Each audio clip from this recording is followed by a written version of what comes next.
देश के प्रधानमंत्री नरेंद्र मोदी ने कबीरधाम जिले को केंद्रीय विद्यालय के रूप में बड़ी सौगात दी है। जिले के महाराजपुर में स्थित 20 करोड़ से बने केंद्रीय विद्यालय भवन का आज मंगलवार को प्रधानमंत्री मोदी ने जम्मू कश्मीर से वर्चुअल लोकार्पण किया है।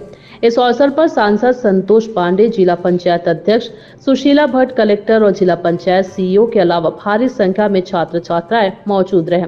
केंद्रीय विद्यालय भवन का उद्घाटन हुआ है।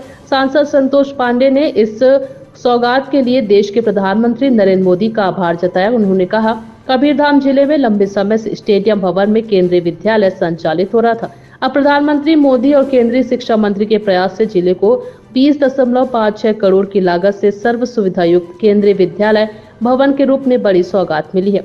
हम इसके लिए प्रधानमंत्री, केंद्रीय शिक्षा मंत्री का आभार व्यक्त करते हैं। इससे बच्चों को बेहतर सुविधा और उच्च शिक्षा मिलेगी। इससे पहले नवीन केंद्रीय विद्यालय का आधारशिला साल 2017 में रखी गई थी। वर्तमान में केंद्रीय विद्यालय आउटडोर स्टेडियम भवन में कक्षा 11वीं तक संचालित किया जा रहा था, जिसमें 486 विद्यार्थी अध्ययनरत थे। नवीन केंद्रीय विद्यालय भवन में सभी कक्षाएं उच्च स्तरीय तरीके से बनाए गए हैं। परिसर में खेल, संगीत सहित सांस्कृतिक कार्यक्रमों के लिए पर्याप्त जगह तैयार किए गए, जिससे विद्यार्थियों को अच्छी शिक्षा और सुविधा मिले। कवर्धा से डॉक्टर मिर्जा की रिपोर्ट।